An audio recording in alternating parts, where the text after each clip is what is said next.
I shouldn't have left.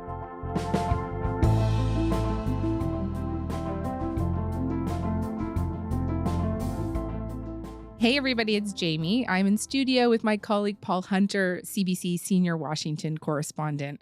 We are recording this on Monday, just a day before the U.S. election. Paul, hi, how's it going? How you feeling? Hey, Jamie, good to see you in person, by the way. This is a first. It's so great. It's so nice to have you right in front of me. Paul is here today to help us get ready to watch all the results coming in tonight. Think of this as a primer for parsing out all of the election coverage.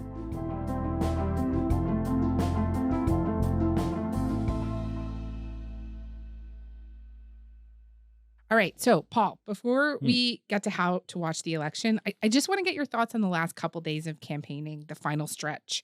Let's start with the Harris campaign. What do you think is worth us talking about here? Well, what I've thought was interesting was how her message has changed back to positivity and forwardness. What kind of America do you want has been the question from her. And we have the momentum because our campaign is tapping into the ambitions, the aspirations, and the dreams of the American people. Because we are optimistic and excited about what we can do together. It's been a real kind of messaging roller coaster from the Harris campaign, I think. It started out all rainbows and unicorns after she sort of ascended to the to being the nominee. Coconuts. Yeah, exactly, all that kind of stuff, the memes and things like that. You think you just fell out of a coconut tree?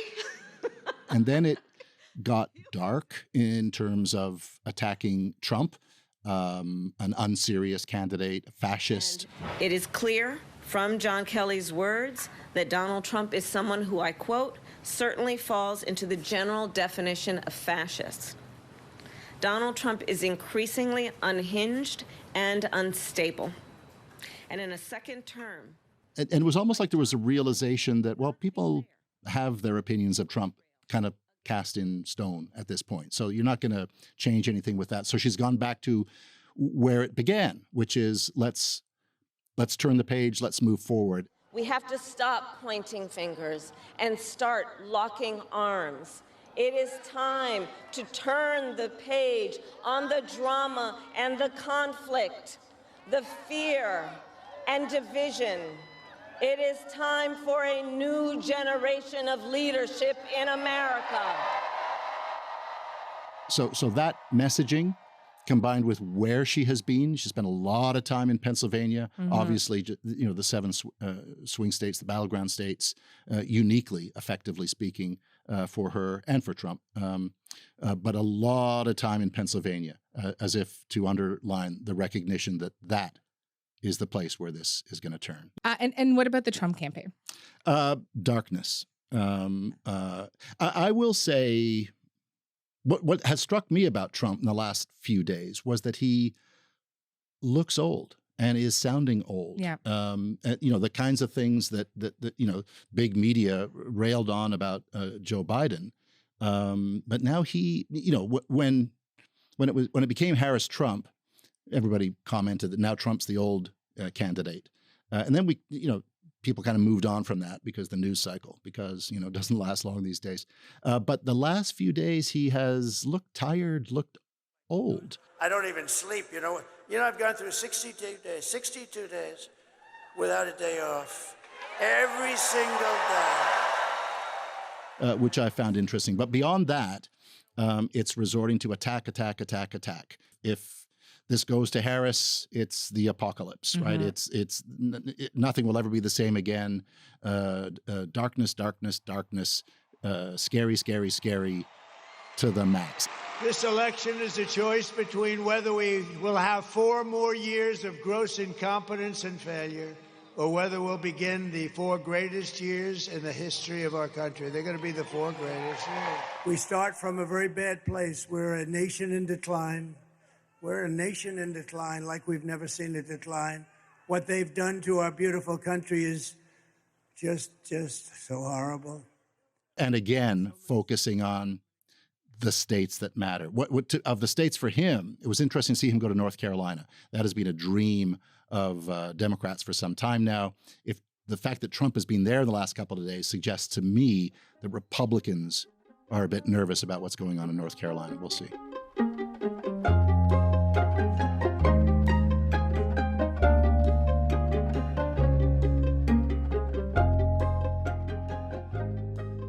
Okay, so let's talk about some of those key states now and discuss what we can expect on election night. So you have a map that you actually you actually drew out. Here it is. It looks great. And just describe it. Just describe it to me.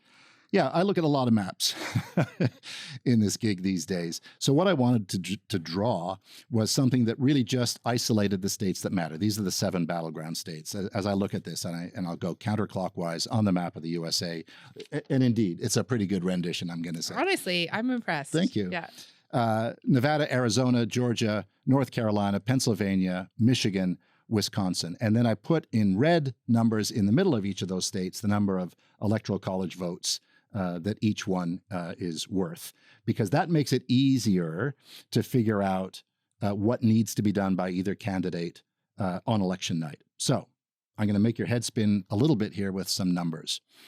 If you figure that all the rest of the states are going to go the way they are predicted and the way they historically have gone, let's throw those out the window, because these 7 are the only ones in play. Right. California goes blue. Gone. Florida goes red. Texas, red. New York, blue. Exactly. So Democrats need 44 electoral college votes after you add up all the others. Republicans need 51. So as I look at this map, here's the math part, Jamie. Wisconsin, 10 electoral college votes, 15 in Michigan, 19 in Pennsylvania. You know what that adds up to? 44. Yeah. If Harris wins those 3, it's lights out. Is that the blue wall? That's the blue wall that matters in this election. The blue wall, technically, it includes a few more states. They say blue wall because these are states that historically almost always go Democrat. So the blue wall states in play are those 3. So for the 2024, let's call that the blue wall. If she holds the blue wall, those 3 states, it's game over. As I look down the eastern seaboard, I see, I'm going to include Pennsylvania here, North Carolina and Georgia. 19 in Pennsylvania, 16 in North Carolina, 16 in Georgia. You add those up, 51. If Trump wins Pennsylvania, North Carolina, and Georgia, it's lights out for Harris, and Trump wins. It's the same math, with the one commonality there, Jamie. Pennsylvania. It all comes down to Pennsylvania. And we've talked about this on the show before. A lot of people think that whoever wins Pennsylvania is going to win this election. Yeah. That's a yes. Probably, I say with an asterisk. Right. There are other paths, right? But it gets complicated. There could be surprises. Well, talking about surprises, on your map, you've got all the 7 swing states, right? Yep. But you also have Iowa highlighted. Why do you have Iowa highlighted? With a big red question mark next to it. And who would have thought I would write Iowa on a map about wondering what's going to happen in this election? Well, because on the weekend, what's known as the Seltzer poll from Ann Seltzer in Iowa, one of the most highly regarded pollsters in the United States, mythical status because she/they gets it right. Saturday comes out with a poll in Republican Iowa that shows Kamala Harris leaping ahead. And I say leaping by, I think, 3 points. Wow, this has thrown the political world for a loop because neither party, go back here, neither party has been treating Iowa as a battleground at the presidential level. Remember, Donald Trump did incredibly well here in 16 and 20, won by more than 8 points. This would be, if this actually happened, Harris ahead by 3 over Trump in Iowa. That would be an 11-point shift for Harris in Iowa. What is the producer sent that to me on Saturday night, my hotel, and I literally, the phone fell from my hand. It's like, you've got to be kidding. So what does that mean, right? Iowa has 6 electoral college votes. That unto itself, it's no small deal, but it's not necessarily going to turn it for Kamala Harris if this is true. But what it could signal, and what a lot of people wonder if it signals, is like, try to imagine a school of fish in the ocean, right? Swimming along. And all of us, you know how schools of fish work, right? One moves, they all move. And all of a sudden, boom, they all turn left. A late break, exactly. Is that what this means? Does what's happening, if it's accurate, does what's happening in Iowa mean that's happening throughout the Midwest, that, let's say, women for example, have decided that, well, actually, reproductive rights matter. This is my chance to say yes to that. And if I don't, so maybe if I'm a Republican, I'm just going to hold my nose and say, no, this matters more than that. And the poll would suggest that a lot of people are doing that. You look at where Harris is drawing her support from in this Des Moines Register poll. Among women, 20-point advantage over Trump. This is particularly strong for her independent women and senior women. Trump obviously doing better with men. But one thing to keep in mind in Iowa, abortion has been front and center there with that new 6-week ban that went into effect this summer. That gender gap. If it's, one of the things you learn in this game is to not put too much emphasis on any one poll, but this comes back to the fact that this is the Seltzer poll and it's late in the game here. The election is effectively now. So that was a big one. Yeah, people are saying possible that it's wrong. It's also possible that what's happening in Iowa is just happening in Iowa, I guess, too. I've heard that argument as well. I got a poll. I'm 10 points up in Iowa. One of my enemies just puts out a poll. I'm 3 down. Why do they announce a poll that's highly skewed toward Democrats and liberals? Why do they do that?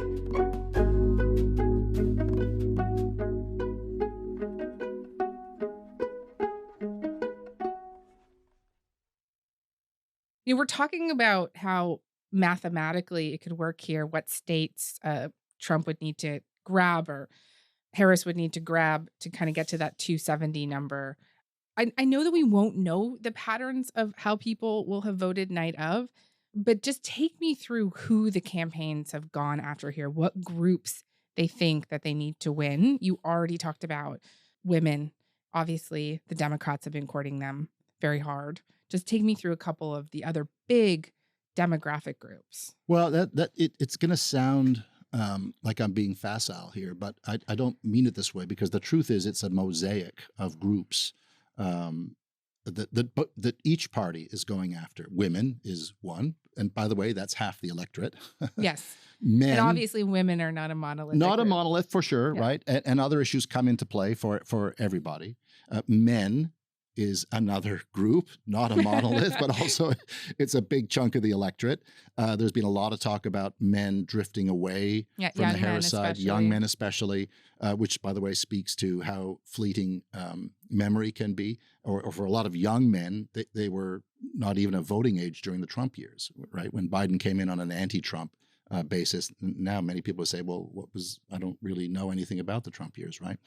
The Hispanic American group is a big part of the electorate now, and especially in light of the comments, not by Trump, but by obviously a kind of Trump surrogate, I suppose, at that rally in New York. There's a lot going on. Like, I don't know if you guys know this, but there's literally a floating island of garbage in the middle of the ocean right now. Yeah. I think it's called Puerto Rico. Pennsylvania, that we talk a lot about, has a lot of Puerto Ricans and Puerto Rican descendants. Yeah. So how will that play? We talk a lot about the Arab American vote, the Muslim American vote in Michigan. How will that play, especially in Detroit? Harris has needed to walk that line. The Biden administration has taken a lot of flack for its approach in the Middle East and the war in Gaza. Even you talk about Hispanic Americans. And this goes back to 2016 when Trump was on the build the wall mode. And I heard from a lot of voters in the southern states, and Arizona being one of the battleground states, also a border state, they are not a block either, right? There are a lot of Hispanic Americans who say, yeah, build the wall, because illegal immigrants give me, the legal immigrant, a bad name, and I don't like that. So it gets complicated fast, but there really are all these like slivers of the electorate that both parties are targeting with their messages, and they have to hit all bases.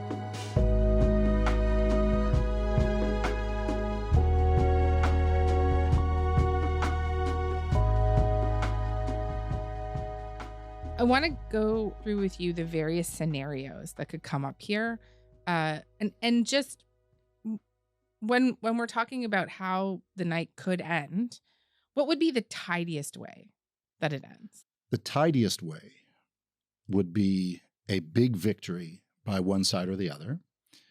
And by big, I don't mean a large electoral college win. I mean large margins in individual states. Winning by a lot in Georgia, winning by a lot in North Carolina, winning by a lot in Pennsylvania, Michigan, or Wisconsin. Pick your state. The problem isn't the Electoral College, it's the margins in the state. If Right. it's clear that one person or the other widely wins in state X, Y, or Z, it gets a lot harder to challenge. Right. It makes it much harder to be like, oh, this county, we need to recount the votes in this Exactly. county. It's too, there's, If it's there's clear, only it's 100 votes separating. It's so much harder to debate that, exactly, or to say that it's rigged if everybody voted a particular way. I'm overstating a little bit, of course. Now let's do the more complicated paths and take me through those. Well, that's most of them. Yes. I mean, obviously the first one is that one side or the other side ekes out an electoral college win, right? Gets to 270, but there's lots of very close. The flip side is Yeah. if the individual states, it's the mirror of what we were just talking Yeah. about, I guess. If the individual states are won or lost on narrow margins, Donald Trump has not been shy about making himself clear that he / the Republican Party will challenge results of this. And if it is close, it is a lot easier to say it was rigged. They eked out a few fake votes, or whatever he says happened. All this money on machines, and they're going to say we may take an extra 12 days to determine. And what do you think happens during that 12 days? They are fighting so hard to steal this damn thing. The key to all of that, or the linchpin, I guess, is Pennsylvania. That one again, right?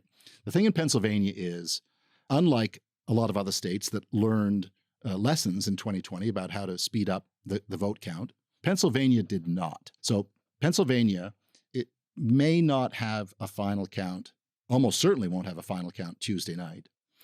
If it's very close in Pennsylvania, which all the polls have suggested it will be, and we're late into the night, and a lot of votes haven't been counted, which, by the way, would be normal because they have a lot of mail-in votes, and they're not allowed to start, in Pennsylvania, they're not allowed to start processing the mail-in votes until Election Day. That takes time. So it's normal that it'll go late. It's not indicative of any rigging of the system.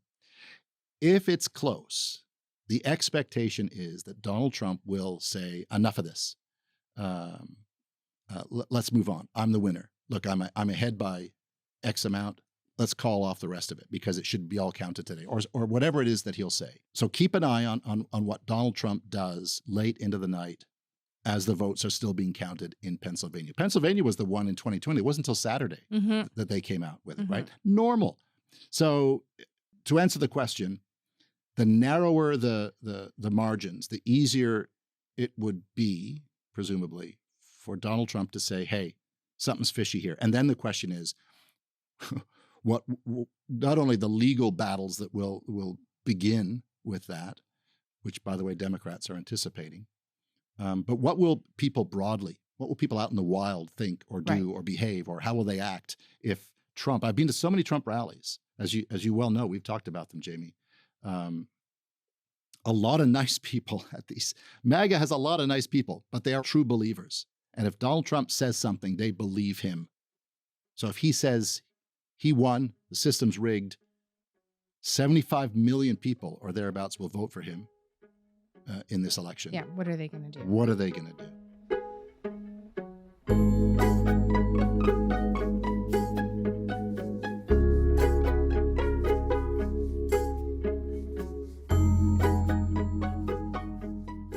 Oh, what are you thinking about as we head into this election? People say is among the most consequential of our time, not just for the U.S., but for the world. Like, what's at the top of your mind?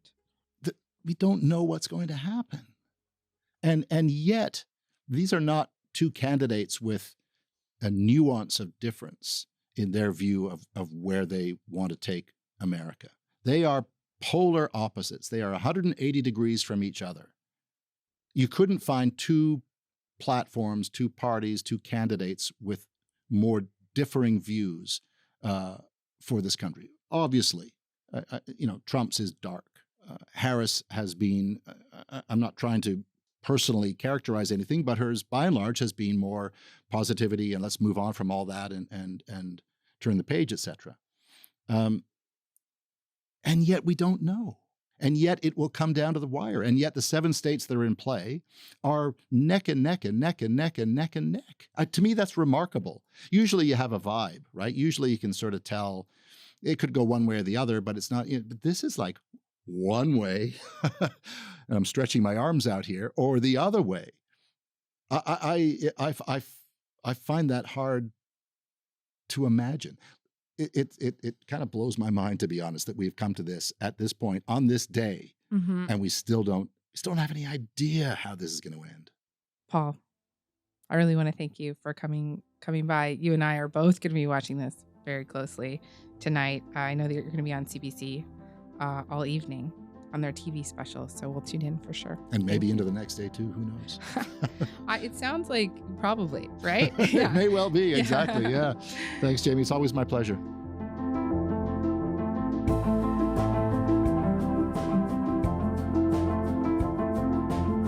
All right, that is all for today. Just a note to say that we are going to be up very, very late Tuesday night, and we'll have an episode ready for you Wednesday morning.